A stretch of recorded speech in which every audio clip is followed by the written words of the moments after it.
자, 오늘은 사서삼경 대학론어 맹자 중용을 10년 넘게 겁나게 돌려보고 씹고 뜯고 맛봤던 제가 직접 유교와 공자가 대체 어떻게 대한민국을 엉망진창으로 만들었는지 확실하게 알려드리고자 합니다. 자, 우선 유교가 가르치는 게 뭔지 사서삼경이 대체 뭔 내용인지부터 요약해 보겠습니다. 아니, 이 분량으로 가능해? 놀랍게도 가능합니다. 유교는 더도 말고 덜도 말고 딱 두 글자만으로도 요약이 되는 종교거든요. 여러분은 요 두 글자만 아시면 됩니다. 인가, 예야. 요놈들만 100% 이해한다면 유교를 마스터했다고 떠들고 다니셔도 무방합니다. 자, 그렇다면 인과 예는 뭐냐? 이는요, 쉽게 말해서 뭔가 철학적인 어떤 마음? 수행? 막 진리? 유교의 가르침? 본질? 그게 바로 인입니다. 장난하세요? 제가 자신이 없어서 이렇게 말하는 건 아니고요. 공자도 인을 말할 때는 항상 요런 느낌으로 말해요. 디테일은 조금 이따 제대로 설명드릴 테니 일단 지금은 인을 어떤 철학, 마음, 상태 정도로 이해해 주시면 됩니다. 자, 그렇다면 말이죠. 예는 뭐냐? 예는 인에 비해 아주 직관적인 개념입니다. 쉽게 말해서 그냥 예의 범절을 뜻한다고 생각하면 돼요. 아무튼 부모한테 순종하고 나라한테 충성하고 우도른을 공경하고 어쩌고 저쩌고 하라는 유교식 규칙, 규율, 윤리 이런 것들 있지 않습니까? 요게 바로 예입니다.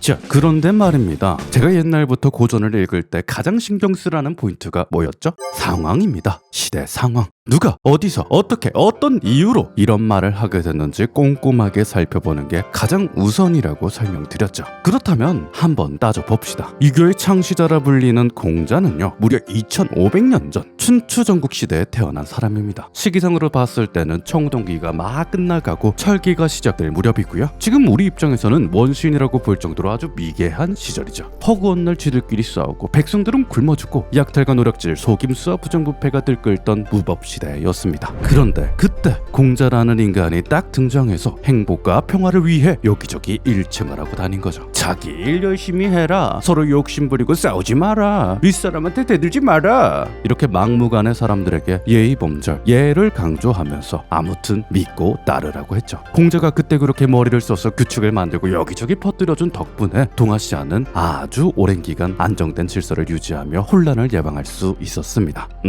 그런데요, 솔직히 말해봅시다. 당시 시대의 상황을 들어보니까 좀 짜게 식지 않습니까? 과거는 어땠는지 알 바 없어요. 요즘에는 굶어 죽는 사람도 없고 대통령도 내 손으로 뽑고 어떤 거든 배우려면 바로바로 배울 수 있어요. 인터넷도 있고 유튜브도 있고 넷플릭스도 있고 CCTV도 있고 청소기도 있고 식세기도 있습니다. 당연히 2500년 전 중국이랑 지금은 상황이 다르지 않겠습니까? 공자가 강조한 예 중에 현대에도 필요한 예가 뭐가 있습니까? 머리가 깨져도 왕과 나라에 충성하고 팔다리가 으스러져도 어른에게 복종하고 한 살이라도 많으면 꼬박꼬박 존댓말을 써야 하고 아무튼 윗사람한테 대들지 말고 상명하복하면서 본인 주제 파악하라는 예가 정말 우리에게 평화를 가져다 주네요. 아무튼 제사도 무조건 지내야 하고 아무튼 3년상도 지내야 하고 육아도 가사도 여자가 다 해야 하고 오락도 하지 말래, 게임도 하지 말래, 양고도 보지 말래, 이것저것 다 하지 말라는 허례 허식이 정말 우리에게 행복을 가져다 주나요? 공자가 강조한 예는요, 달라진 시대 정신 앞에선 유통기한 지나버린 억압과 강요에 불과합니다. 저는요, 이렇게 썩어버린 예야말로 대한민국의 허무주의를 부추긴 1등 공신이라고 자부합니다. 알고 다 아는 우리한테 제대로 된 이유도 못 드는 주제에 아무튼 까라면 까라고 강요만 하려 드니 세상과 어른들이 말해주는 옳음과 질서에 대해서 현타가 올 수밖에요.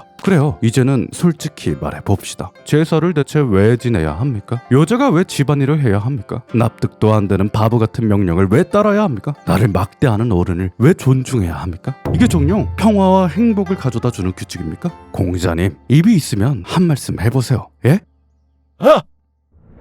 억울하다 해.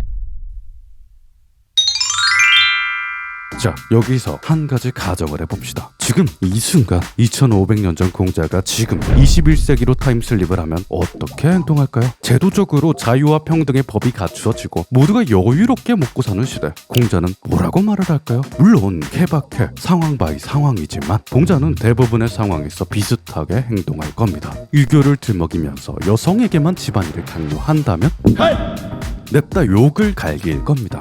유교를 들먹이면서 억지로 제사를 고집한다면 지금 뭐 하는 짓이냐고 소리를 지를 겁니다. 유교를 들먹이면서 못 쉬고 못 놀게 한다면, 유교를 들먹이면서 이를 게을리 한다면 입에 개거품을 물고 화를 낼 겁니다. 유교를 들먹이면서 상명하복을 강요한다면 너 일로 와봐. 눈이 뒤집혀서 머리통을 깨부술 테죠. 저는 공자가 이렇게 행동할 거라고 채널을 걸고 확신할 수 있습니다. 왜냐? 공자는 원래 그런 사람이니까.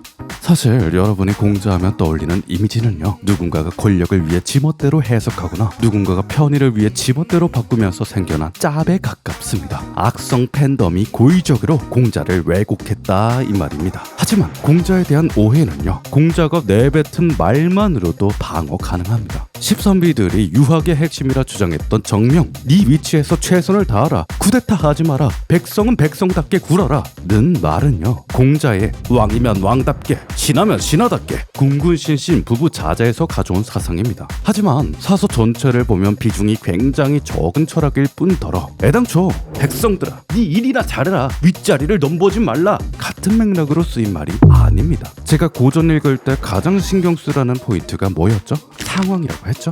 이 말이 어떤 상황에서 나온 말이냐? 우유부단하고 무능했던 제나라 왕에게 공자가 팩폭을 갈기면서 한 말입니다. 그러니까 백성들아 왕한테 개기지 말라고 한 말이 아니라 오히려 일 못하는 왕한테 직접 왕이 일을 못하면 왕이겠냐? 라고 한 것에 훨씬 가깝죠. 맹자도 해당 맥락을 똑같이 해석했고, 왕을 죽이는 게 옳냐는 왕의 질문에 아니죠, 하지만 왕이 일을 못하면 왕이겠습니까? 라는 뉘앙스로 답한 바 있습니다. 일을 제대로 못하는 왕은 처죽어도 싸다는 말이었죠. 그렇다면 윗사람 아랫사람의 예절을 지켜라 는 말은 어떤 맥락에서 나왔냐? 윗사람이 진심으로 존중해주면 아랫사람도 진심이 되지 않겠냐? 라는 말에서 나왔습니다. 우리는 한 살이라도 많으면 윗사람으로 섬기는 게 유교의 명령이라 여겼지만 정작 맹자는 제발 친구 사이에 나이 좀 따지지 말라고 하답니다. 우리는 등골이 휘어져도 제사를 꼭 지내야 하는 게 공자의 뜻이라 여겼지만 막상 공자는 호울보다는 마음이 훨씬 중요하다 말하답니다. 물론 여러분, 어차피 요것도 눈에 보이는 글자만 설명드린 거고 아주 큰 의미는 없어요. 왜냐? 사서삼경을 읽을 때는 글자 그 너머를 봐야 하거든요. 공자, 맹자, 주희가 사시사철 시종일관 강조했던 건 겉으로 드러난 글자가 아니라 그 너머의 본질이었으니까. 여러분 궁금하지 않습니까? 노진독은 니체와 실존주의 덕후면서 대체 어떻게 기독교도 좋아하고 불교도 좋아하고 도교도 좋아하고 유교도 좋아하는 걸까요? 제가 스포를 드리자면요, 여기저기서 다 다르게 부르지만서도 가장 근본적인 핵심, 본질은 일치하기 때문입니다. 그 본질을 두고 부처는 공이라 불렀고 예수는 아가페라 불렀고 공자는 인이라고 부른 거죠. 아니 그러니까 인이 뭔데? 유교의 진리입니다. 우리가 유교하면 조금씩 들었던 말들 있죠. 인의 예지, 충효, 경신 하는 것들, 그놈들을 다 포함하는 최상위권 개념이다 보시면 됩니다. 뭐 말끔한 설명은 아니죠. 그런데요, 이게 이인이 뭔지 제대로 정의 내리기가 좀 그래요. 앞에서 설명드렸다시피 공자 역시 인에 대해서 함부로 이렇다 저렇다 정의 내리지 않습니다. 이것도 인인데 그건 또 인이 아니기도 하고, 인이라는 건 또 뭔가 말로 표현하기 그렇고. 공자의 제자 또한 요렇게 말한 바 있죠. 공자쌤은 얘는 잘 설명하지만 진리는 함부로 설명을 안 하더라. 근데요, 제가 또 이렇게만 얘기해두면 당연히 아, 또 뜬구름 잡네. 하면서 코웃음을 치시겠죠? 그러니 여러분이 바로 이해할 수 있게끔 인을 최대한 잘 비유해 보겠습니다. 인은요, 아주 간단하게 표현해서 사랑입니다. 더 자세히 말하자면 나를 사랑하고 너를 사랑하는 마음이다. 생략한 내용이 많지만 그건 다음 영상에서 설명드릴 거고요. 오늘은 요거만 기억하셔도 됩니다. 유교가 강조하는 건 오직 사랑의 마음이다. 그냥 진짜 사랑이에요. 남한테 관심 갖고 선물도 주고 하하호호 웃으면서 지내고 편하고 행복한 그 사랑 말하는 거 맞아요.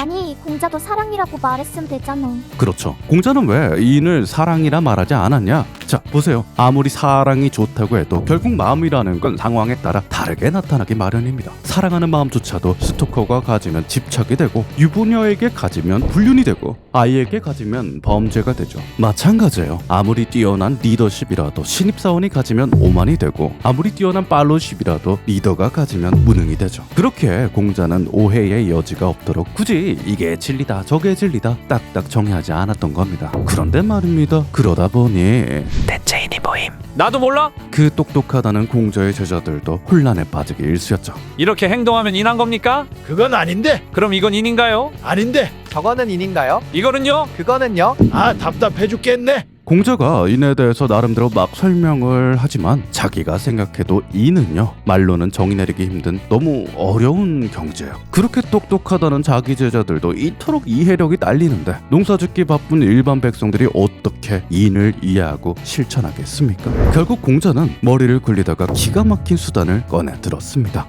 야, 이거 봐봐.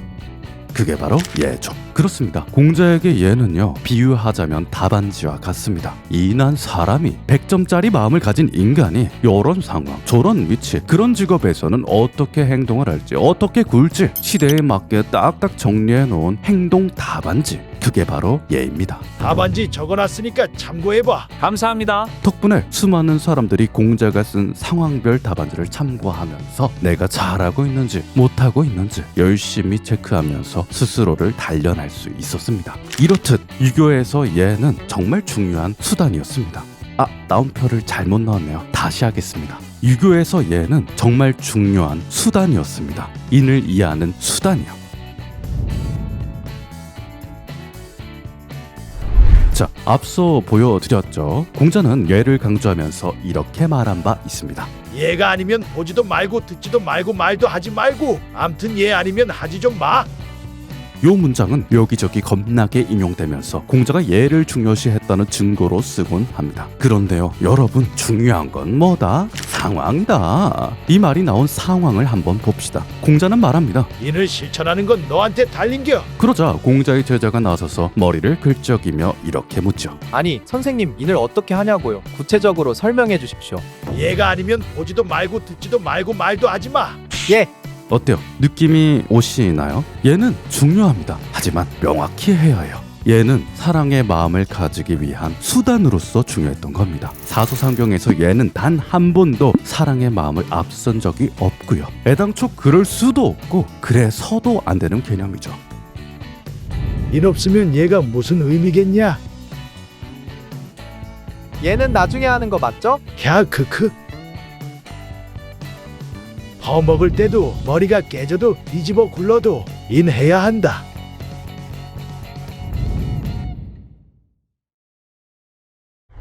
여러분, 사실은요, 우리가 아는 것과 달리 공자는 인과 예만 강조한 게 아닙니다. 공자는 악도 중요시했어요. 공자의 핵심은 사실 인, 예, 악이었죠. 악은 대체 뭐냐? 어려울 거 없어요. 말 그대로 음악입니다. 여러분이 아는 랄랄라 노래 맞아요. 오잉? 되게 의외죠? 그렇다면 공자가 대체 왜 악을 강조했냐? 2500년 전 당시에는 가사를 쓰고 노래를 부르는 게 공부의 뉴메타였고 트렌드였기 때문입니다. 하지만 노래 메타는 금방 저물었고 유교를 공부하는 유학자들도 자연스럽게 공자가 강조한 악의 중요성을 축소했죠. 아니, 공자의 말을 하늘같이 섬겨야 하는데 어떻게 이럴 수 있냐?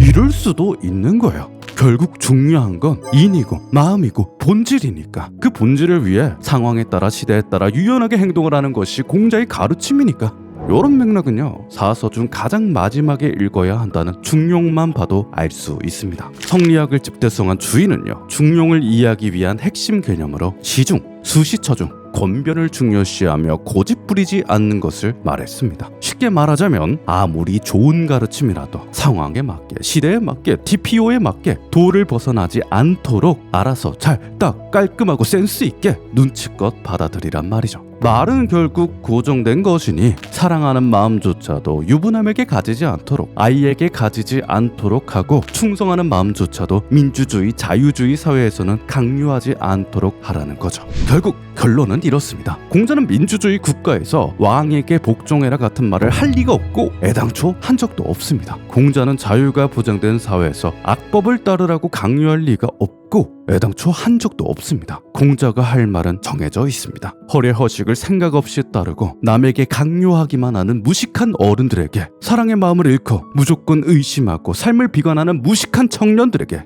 공자는 분명히 이렇게 말할 겁니다.